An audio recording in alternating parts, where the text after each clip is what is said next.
اعوذ باللہ من الشیطان اللعین الرجیم بسم اللہ الرحمن الرحیم الحمد للہ الذی یخلق ولم یخلق ویرزق ولا یرزق ویطعم ولا یطعم ثم الصلاة والسلام علی عبدک وَنَبِيِّكَ وَصَفِيِّكَ وَرَسُولِكَ وَخِيرَتِكَ مِنَ الْخَلْقِ أَبِي الْقَاسِمِ محمد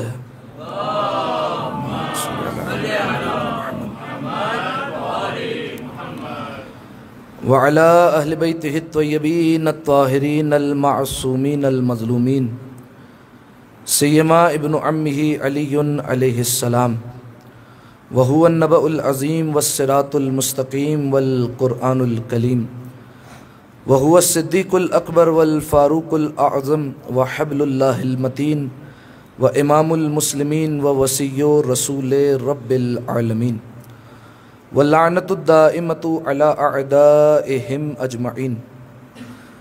سامعین محترم، چونکہ یہ مجلس عزا اپنے اختتام پر براہ راست نواخوانی سے متصل ہو جائے گی، لہذا یہ تمام تر دعاؤں کے لیے اور تمام تر اعمال کی قبولیت کے لیے امیر المؤمنین کی خدمت میں واسطہ پیش کرتے ہیں۔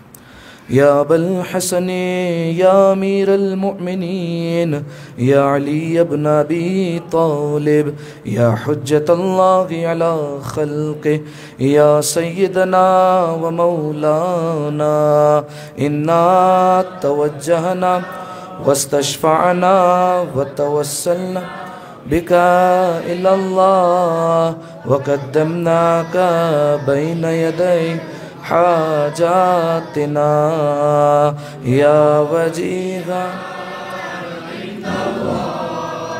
اشفع لنا عند الله يا وجيها عند الله اشفع لنا، نام علی پر مل کر یا وجیہا عند اللہ اشفع لنا۔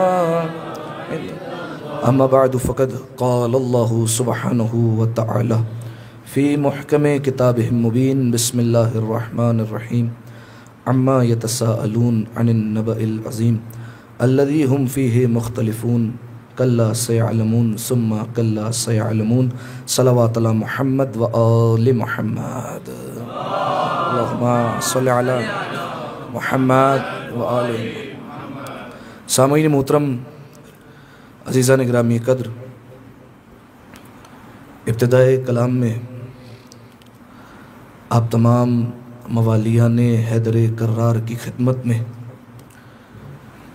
شب ضربت امیر المؤمنین امام المتقین علی ابن ابی طالب علیہ السلام کی تعزیت اور تسلیت پیش کرتا ہوں، اور بالخصوص زمانے کے امام کی خدمت میں تعزیت اور تسلیت پیش کرنے کے لیے مل کر بآواز بلند صلوات پڑھ دیں۔ اللہم صلی علی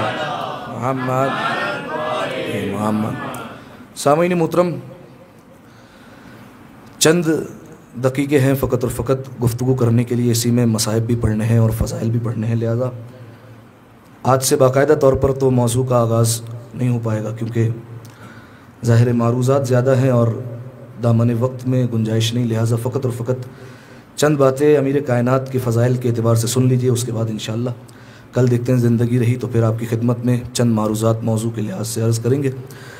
سامعین محترم، 1400 برس ہو گئے اور انسان 1400 برس سے ذات علی ابن ابی طالب میں غور و فکر کرنے کی کوشش کر رہا ہے، لیکن اب تک امیر المؤمنین کی ذات کو سمجھ نہیں پایا۔ اب تک انسان یہی سوچ رہا ہے کہ علی کیا ہے، علی کی ذات کیا تھی، علی کی صفات کیا تھی، علی کا خلق کیا تھا۔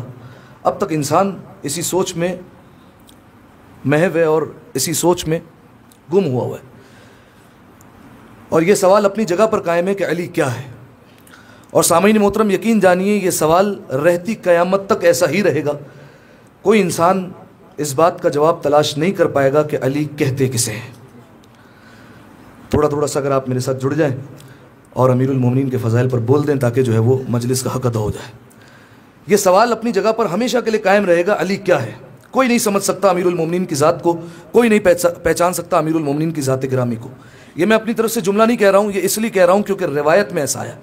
روایت کے جملے ہیں جناب ابو ذر، وہ صحابی جو ایمان کے 90 درجے پر فائز ہے، مسجد سے ایک دن آ رہے ہیں، گھر کی طرف لوٹ رہے ہیں، راستے میں ایک منافق مل گیا مسجد کی طرف جاتا ہوا، مسجد جا رہا ہے۔ منافق جو ہے وہ ہر بات جانتا ہے کہ رسول اللہ نے ابو ذر کے بارے میں کیا کیا فرمایا ہے۔ جناب ابو ذر کے متعلق فرمایا کہ زمین نے کسی کا بوجھ نہیں اٹھایا، آسمان نے کسی پر سایہ نہیں کیا جو ابو ذر سے زیادہ سچا ہو۔ لہذا منافق تھا، ابو ذر سے کہنے لگا ابو ذر کہاں سے آ رہے ہو؟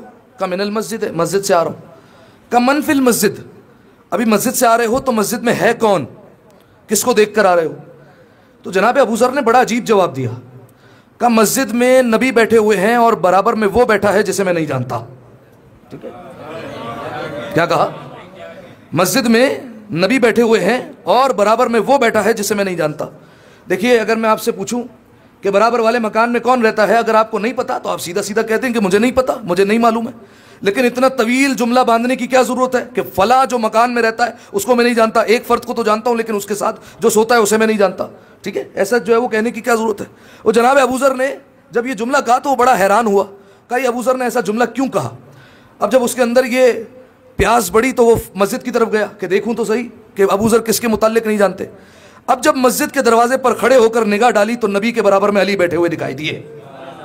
دیکھا نبی بیٹھے ہوئے ہیں اور برابر میں علی بیٹھے ہوئے ہیں۔ منافق خوش ہوا۔ اب آپ سوچ رہے ہوں گے ہے تو منافق لیکن خوش کیوں ہو رہا ہے؟ خوش اس بات پر ہوا کہ آج رسول اللہ کو جھوٹا ثابت کرنے کا موقع مل گیا۔ یہ بھری کائنات جو رسول اللہ کو صادق اور امین کہتی ہے، آج رسول اللہ کو بھری بزم میں جھوٹا کہوں گا۔ کیوں؟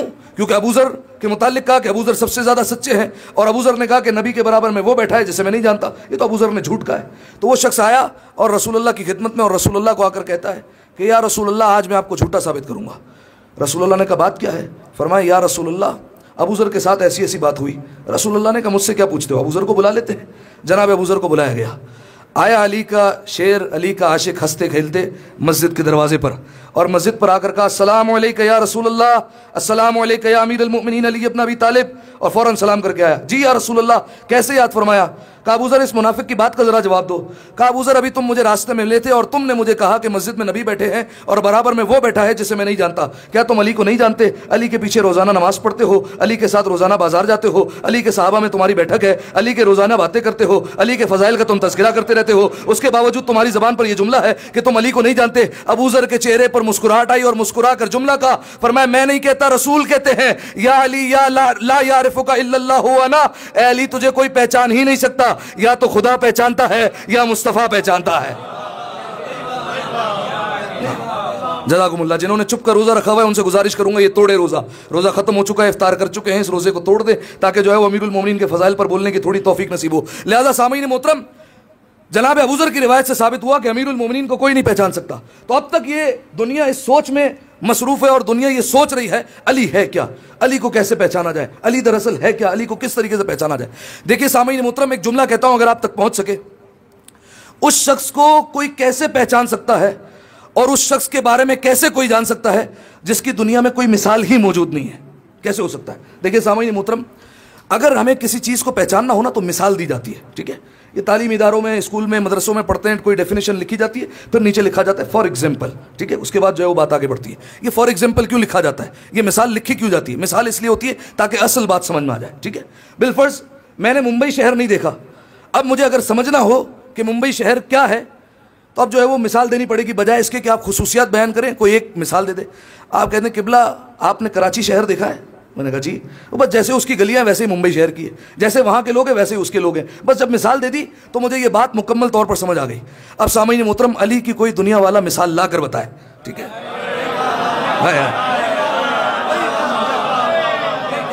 علی کی کوئی دنیا والا مثال لا کر بتائے۔ اب ایک جملہ کہتا ہوں اور اس سے بڑا جملہ کہتا ہوں، سامعین محترم، جیسے خالق ہونے کی حیثیت سے خدا کی کوئی مثال نہیں ملتی، ویسے ہی مخلوق ہونے کی حیثیت سے علی کی کوئی مثال نہیں مل سکتی ہے۔ یا علی جیسے خدا کی ذات کو کوئی نہیں پہچان سکتا، ویسے علی کی صفات کو کوئی نہیں پہچان سکتا، کوئی درک ہی نہیں کر سکتا۔ اور سامعین محترم دیکھیے، یہ صرف جو ہے وہ میرا دعویٰ نہیں ہے، یہ صرف جو ہے وہ ہماری روایتوں کا دعویٰ نہیں ہے، بلکہ اگر آپ جا کر دیکھیں تو غیر مسلم جو مورخین تھے، غیر مسلم جو رائٹرز ہیں، انہوں نے امیر المومنین کے بارے میں کیا کیا لکھا ہے۔ ایک رائٹر خلیل جبران، ٹھیک ہے، جا کر دیکھیے گا، رائٹر بھی ہے اور شاعر بھی ہے، ٹھیک ہے، وہ کہتا ہے کہ جملہ سنیے گا، کہتا ہے امیر المومنین اپنے زمانے میں جو موجود تھے وہ اپنے زمانے سے آگے تھے۔ علی کی رفتار اور علی کی گفتار ایسی تھی کہ جو علی باتیں کرتے تھے وہ سمجھ میں نہیں آتی تھی۔ جملہ تو اس سے بڑا اس کے بعد اس نے کہا، کہتا ہے بلکہ میں یہ کہتا ہوں علی جس زمانے میں بھی ہوتے اپنے زمانے سے آگے ہوتے، جس زمانے میں بھی ہوتے اپنے زمانے سے آگے ہوتے۔ یعنی 2025 اگر آج امیر المومنین کی ذات ہمارے درمیان موجود ہوتی تو علی آج بھی وہی باتیں کرتے جو ہماری سمجھ میں نہیں آتی، علی اس سے آگے ہوتے۔ اسی طریقے سے ایک عیسائی مورخ تھامس کارلائل، وہ کہتا ہے امیر المومنین کے بارے میں، آج یہ اقوال دیکھ رہا تھا، وہ کہتا ہے امیر المومنین کے بارے میں، جملہ سنیے، کہتا ہے کاش لوگوں نے امیر المومنین کو جنگوں میں مصروف رکھنے کے بجائے، علی نے کتنی جنگیں لڑی ہے؟ 83، کاش لوگوں نے علی کے ہاتھوں میں تلوار دینے کے بجائے اور علی کو جنگوں میں مصروف رکھنے کے بجائے علی کے حوالے ممبر کر دیا ہوتا۔ کیوں؟ کہ اگر علی کے حوالے ممبر ہو جاتا تو علی تخلیق کی ایسی دنیا پیدا کرتے کہ رہتی قیامت تک کسی کو ریسرچ کرنے کی ضرورت نہیں رہتی، ٹھیک ہے، اتنا بڑا جملہ، ٹھیک ہے۔ 2، اسی طریقے سے ایک عیسائی نے کہا کہ میں شیعہ نہیں ہوں، شیعہ تو چھوڑو مسلمان بھی نہیں ہوں، لیکن میں علی سے پیار کرتا ہوں، ٹھیک ہے۔ یہ کیوں کہہ رہا ہے؟ کیونکہ انہوں نے علی کے بارے میں پڑھا ہوا ہے، انہوں نے نہج البلاغہ پڑھی ہوئی ہے۔ ایک عیسائی مورخ کہتا ہے میں نے نہج البلاغہ کو از اول تا آخر 200 مرتبہ ختم کیا ہے۔ کتنی مرتبہ؟ یہ ہمارے رونے کا مقام ہے کہ ہم نے 1 مرتبہ ختم نہیں کیا، ہمیں پتہ ہی نہیں نہج البلاغہ میں ہے کیا کیا۔ اور وہ عیسائی مورخ کہہ رہا ہے میں نے 200 مرتبہ از اول تا آخر پڑھ لیا۔ اس سے پوچھا گیا کہ پھر تم نے نتیجہ کیا نکالا؟ کہا میں نے پوری نہج البلاغہ کو پڑھنے کے بعد نتیجہ یہ نکالا ہے کہ یا تو اس بھری کائنات کو علی نے خود بنایا ہے یا علی کے سامنے بنایا گیا ہے۔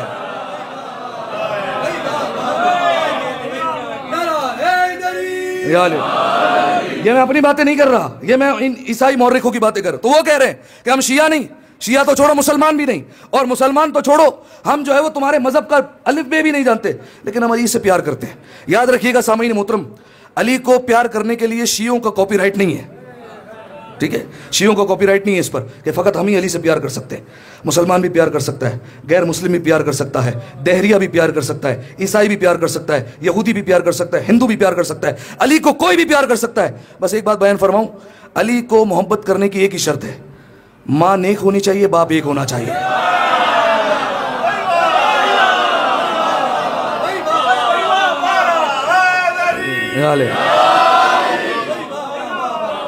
ماں نیک ہو، باپ ایک ہو تو علی کی محبت خود بخود دل میں آ جاتی ہے۔ اور سامعین محترم، یہ بھی اپنی طرف سے میں نے نہیں کہا، اگر بالفرض کسی کو اعتراض ہو، مولانا صاحب یہ آپ ممبر پر بیٹھ کر کیا جو ہے وہ کسی اماں کی شان میں گستاخی کرتے رہتے ہیں، آپ جو ہے وہ اس طریقے سے باتیں نہیں کیا کریں، تو میں رسول اللہ کی روایت پیش کر دیتا ہوں، اور یہ اہل سنت کے حوالے سے بھی جو ہے وہ میں آپ کے سامنے پیش کر سکتا ہوں۔ رسول اللہ، جملہ سنیے گا رسول اللہ کا، رسول اللہ مسجد میں بیٹھے ہوئے ہیں، اصحاب بیٹھے ہوئے ہیں، اصحاب کا طریقہ کار یہ تھا، کیونکہ وہ جانتے ہیں کہ رسول اللہ بچوں سے بڑا پیار کرتے ہیں، تو اصحاب کا طریقہ کار یہ تھا کہ بچوں کو اپنے ساتھ لے کر آتے تھے محفل میں، تاکہ رسول اللہ ان کے ساتھ کھیلے، ان کے ساتھ بات چیت ہو۔ تو جب بھی، لیکن رسول اللہ کا طریقہ کار دیکھے گا، جب رسول اللہ دیکھتے کہ کوئی ایسا بچہ لے آیا ہے جو بولنے کے قابل ہے، تو رسول اللہ اس صحابی سے کہتے تھے اس سے کہو یا علی کہے، اس سے کہو یا علی کہے۔ اب جو ہے وہ یا علی کہتے تو رسول اللہ اس کو سینے سے لگاتے، رسول اللہ اس کے سر پر ہاتھ پھیرتے، اسے پیار کرتے، بعض روایتوں کے مطابق اسے شہد چٹاتے، اپنے بزم میں جو ہے وہ بٹھاتے، اور اس صحابی سے کہتے اسے لیتے آیا کرو، اس کے آنے سے مجھے اچھا لگتا ہے کیونکہ یہ یا علی کہنا پسند کرتا ہے، ٹھیک ہے۔ اب جو ہے وہ ایک دن ایک صحابی آ گئے اور وہ جو ہے وہ اپنے ساتھ بچہ لے کر آئے، رسول اللہ نے دیکھا بچہ اس قابل ہے کہ بول سکتا ہے، رسول اللہ نے کہا پہلے اس سے کہو یا علی کہے، اس نے کہا بیٹا یا علی کہو، وہ نہیں بول پایا، اس کے زبان سے یا علی نہیں نکلا، رسول اللہ نے منہ پھیر لیا، وہ صحابی نے اپنے بچے کو اٹھایا اور دائیں طرف سے آیا، رسول اللہ نے پھر منہ پھیر لیا، پھر اٹھا بائیں طرف سے لے کر آیا، رسول اللہ نے پھر منہ پھیر لیا۔ اب دیکھیے اپنے الفاظ میں کہہ رہا ہوں، اس نے جو جملہ کہا اس کی میں وضاحت کرتا ہوں، یا رسول اللہ یہ سب تو کہہ لیتا ہے، یہ روٹی کہہ لیتا ہے، اماں کہہ لیتا ہے، ابا کہہ لیتا ہے، روٹی مانگ لیتا ہے، پانی پی لیتا ہے، لیکن پتہ نہیں یا علی کیوں نہیں کہتا۔ رسول اللہ نے کہا اسأل عن امہ، بچے کا قصور نہیں، ماں سے پوچھ یا علی کیوں نہیں کہتا ہے، ماں سے سوال کر، ٹھیک ہے۔ لہذا سامعین محترم، یہ جو عیسائی مورخ ہے یہ گواہی دے رہے ہیں کہ امیر المومنین کی مثال اس بھری دنیا میں نہیں مل سکتی، اس بھری کائنات میں رہتی قیامت تک امیر المومنین کی مثال نہیں ملے گی۔ اب ایک سوال کا جواب دیتے ہیں، بات ختم کرتے ہیں۔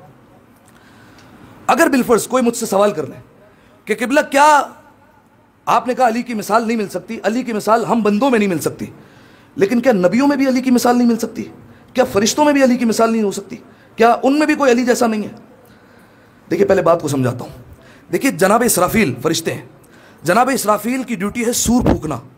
وہ سور تو پھونک سکتے ہیں، رزق تقسیم نہیں کر سکتے. جہاں سے سمجھ آئے وہاں سے بولیے گا. رزق تقسیم نہیں کر سکتے. جناب میکائیل رزق تقسیم کر سکتے ہیں لیکن وہی نہیں لا سکتے.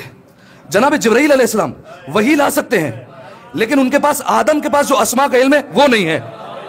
سلامت رہیے آپ. جناب آدم کے پاس ان اسماء کا علم ہے لیکن نوح کا عزم نہیں ہے.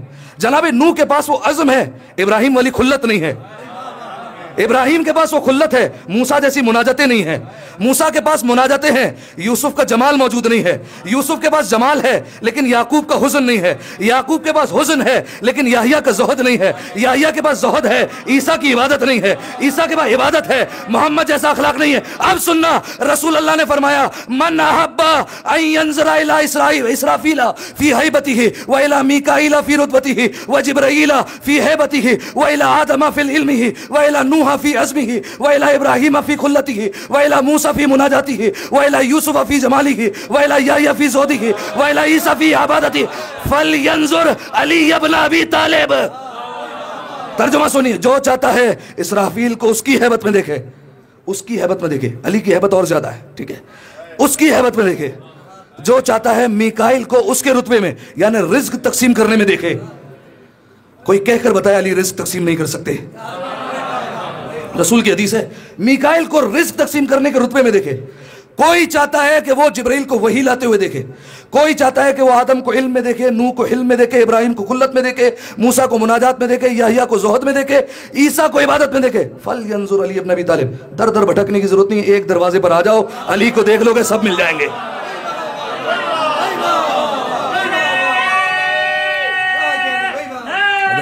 یا علی.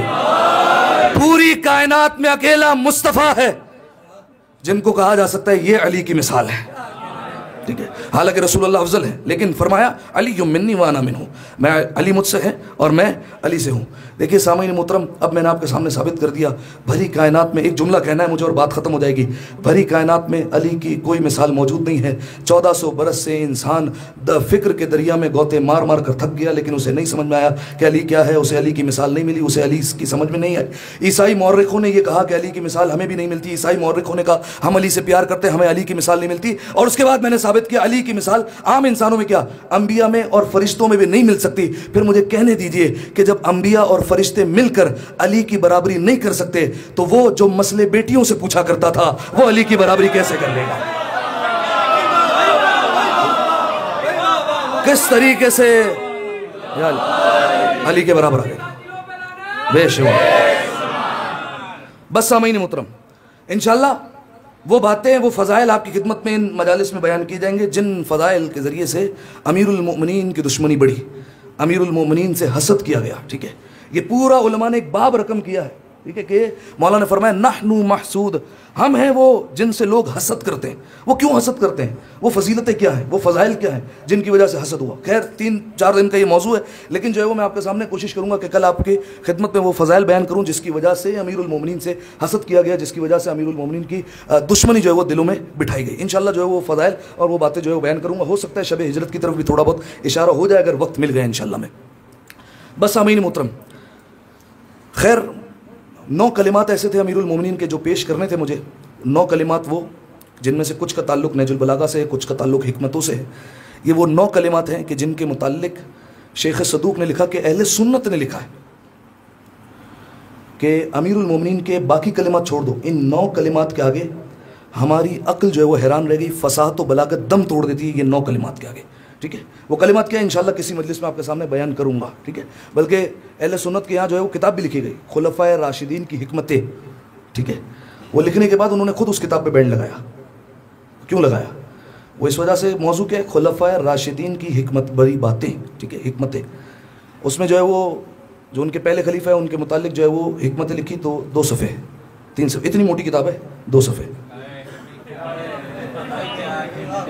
جب دوسرے حضرت پر آئے تو ان کی باتیں 1 صفحے کی، تیسرے حضرت پر آئے ان کی باتیں 2 صفحے کی، اور پھر اس کے بعد چوتھے خلیفے کی بات، علی نے یہ کہا، علی نے وہ کہا، علی نے اس جگہ یہ فرمایا، اس جگہ یہ فرمایا، علی نے فلاں یہ کہا، فلاں یہ کہا، پوری موٹی کتاب ہو گئی، اور جو ہے وہ اتنی بڑی جو ہے وہ فہرست ہو گئی، اور کوئی خوش فہمی میں نہ رہے، وہ جو ان 3 حضرت نے باتیں کہی ہیں وہ بھی چرائی گئی ہوئی ہیں، ٹھیک ہے؟ یہ بھی میں آپ کو کہہ رہا ہوں، جب لقب چرا لیے گئے، صدیق اکبر چرا لیا گیا، فاروق اعظم چرا لیا گیا، یہ لقب چوری ہو گئے تو یہ حکمتیں بھی چوری ہو سکتی ہیں، باتیں رسول کی تھی اپنے نام سے منسوب ہو گئی، باتیں علی کی تھی اپنے نام سے منسوب ہو گئی، ٹھیک ہے؟ تو ایسی جو ہے وہ باتیں، بس سامعین محترم آئیے، مجھے انشاءاللہ کچھ دقیقے دیجیے آپ کی خدمت میں تفصیل سے مصائب بیان کر سکوں۔ فرمایا انا و علی ابوا هذه الامہ، میں اور علی اس امت کے 2 باپ ہیں۔ تو میرا یہ کہنا غلط نہیں ہے کہ آج زینب کے ساتھ ساتھ ہم بھی یتیم ہوئے ہیں۔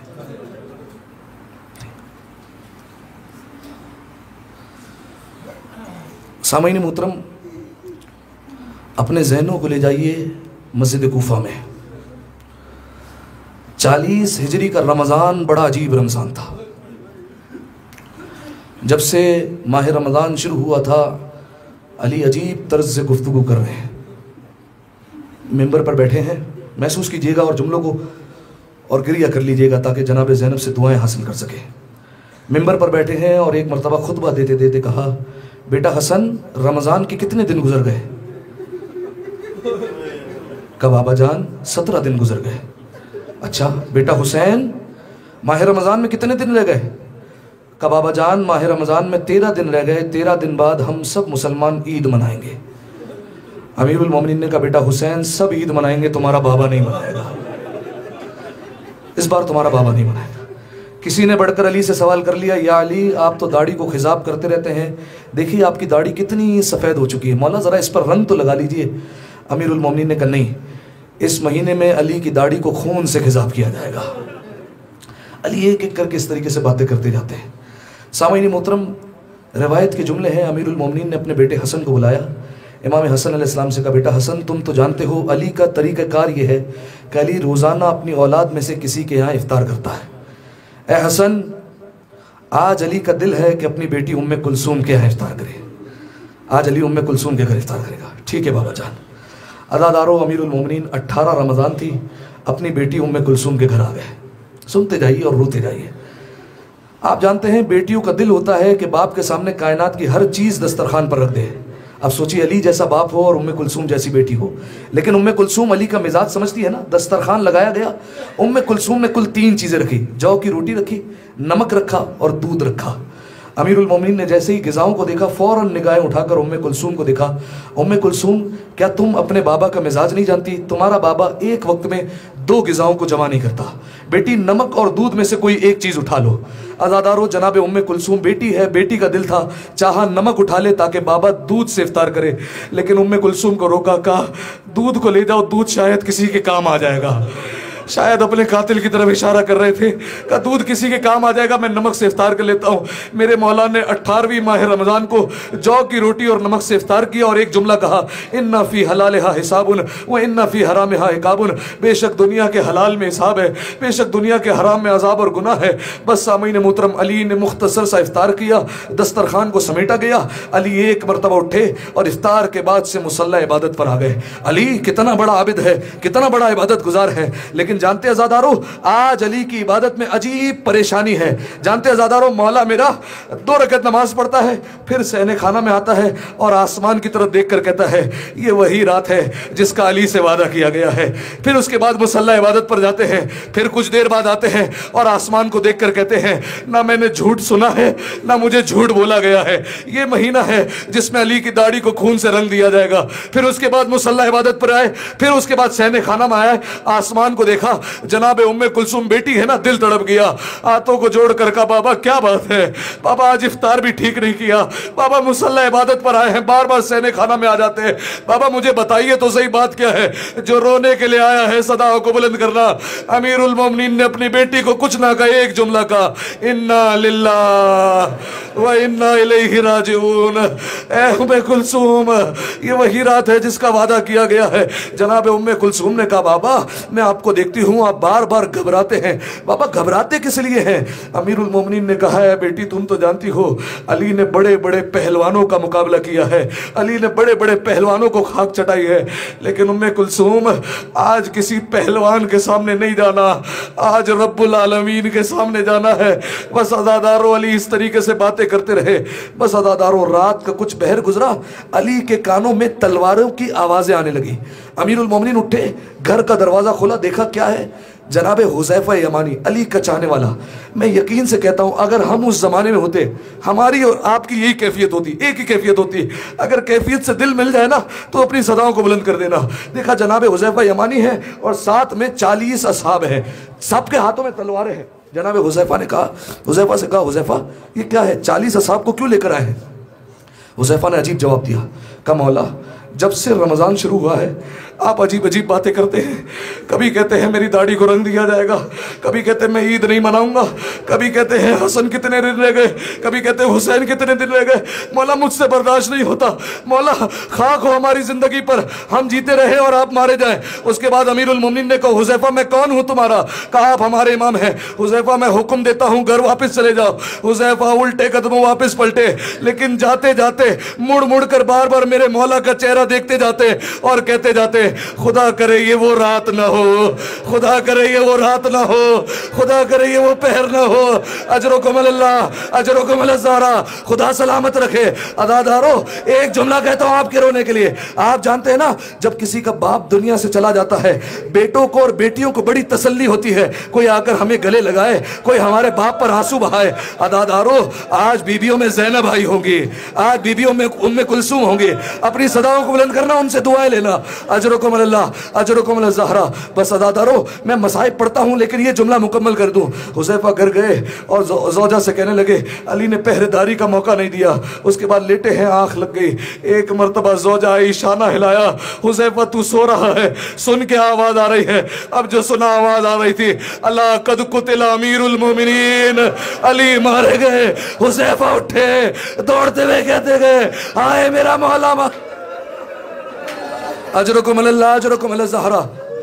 بس عزادارو علی نے افطار کیا، مسلح عبادت پر عبادتیں کی ہیں میرے مولا نے۔ بس عزادارو فجر کا وقت قریب آیا، امیر المومنین نے نماز کی تیاری کرنا شروع کی، ابا کو سر پہ لیا اور ایک مرتبہ کمر میں پٹکا باندھا، اب چاہتے ہیں مسجد کی طرف روانہ ہو جائے۔ عزادارو جیسے ہی مسجد کی طرف روانہ ہونے لگے نا، جناب ام کلثوم کے گھر میں مرغابیاں تھی، جیسے ہی علی کو جاتے ہوئے دیکھا نا مرغابیوں نے شور مچانا شروع کر دیا۔ ایک مرتبہ علی کا رستہ روکا، کسی مرغابی نے اپنی چوچ میں ابا کا دامن پکڑ لیا، گویا کہہ رہی ہو بے زبانی میں مولا آج نہ جائیے، مولا آج مسجد نہ جائیے گا۔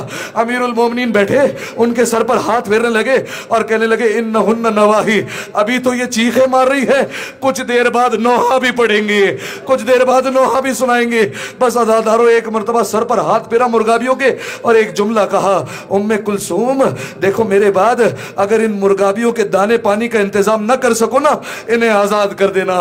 میں ہاتھوں کو جوڑ کر کہوں گا مولا بے زبان جانور کی پیاس کا اتنا خیال، مولا کل کوفہ میں آپ کی سکینہ پانی کا سوال کرے گی، مولا کوئی پانی دینے والا نہیں۔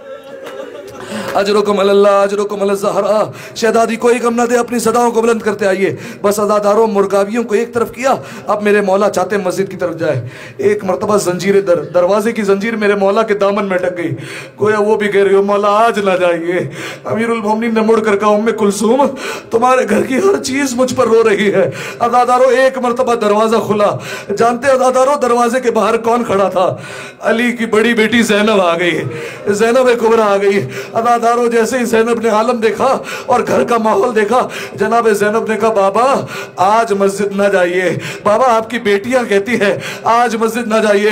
اولاد والوں ذرا محسوس کرنا، بیٹیاں اگر باپ کو روک لینا باپ کے لیے جانا مشکل ہو جاتا ہے۔ یاد آئی 4 برس کی سکینہ جب حسین جا رہے تھے، زلجناح کے قدموں سے لپٹ لپٹ کر کہتی جاتی تھی اے زلجناح میرے بابا کو نہ لے جا، سکینہ یتیم ہو۔ اجرکم اللہ، اجرکم الزہرا۔ شہزادی کوئی غم نہ دے، یہی حق ہے گریہ کرنے کا، اپنی صداؤں کو بلند کیجئے گا۔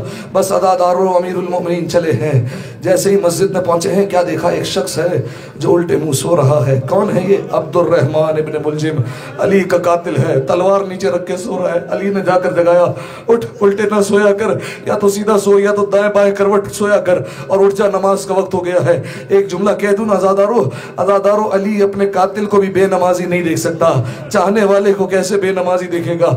بس عزادارو امیر المومنین گئے ہیں گلدستہ اذان میں، آج علی آخری مرتبہ مسجد میں اذان دے رہے ہیں۔ خدا ہم سب کو کوفہ میں اذان سننے کی توفیق عطا فرمائے۔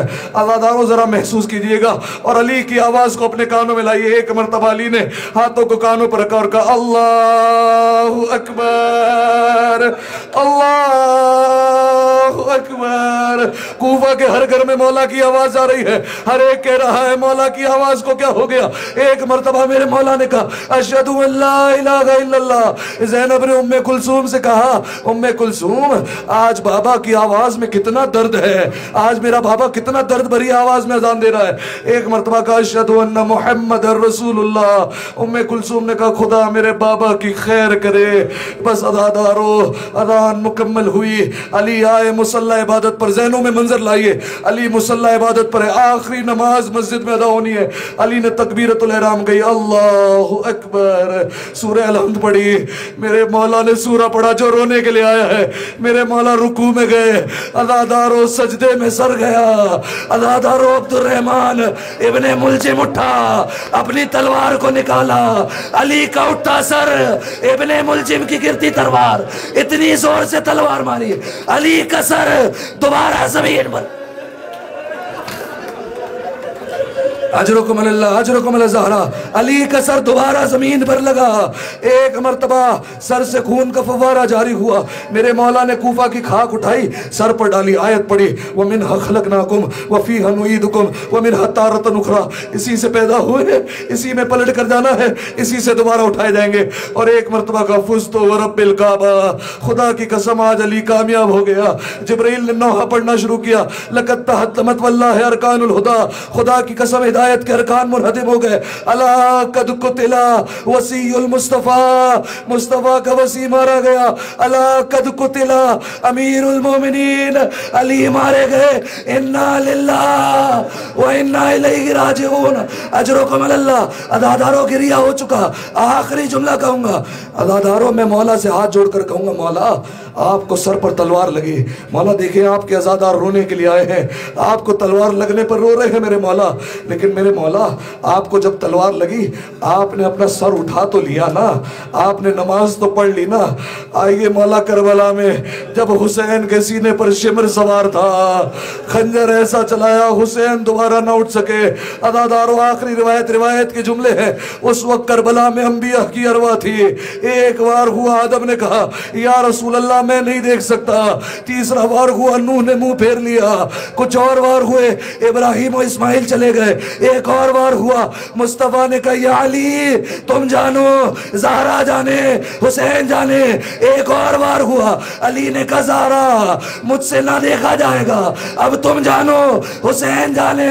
زہرا نے دامن پھیلایا، ہاتھوں کو حسین کی گردن پر رکھا، رو کر کہا پروردگارا سب چلے گئے لیکن میں نہ جاؤں گی، ارے میں نے چکیاں پیس کر حسین کو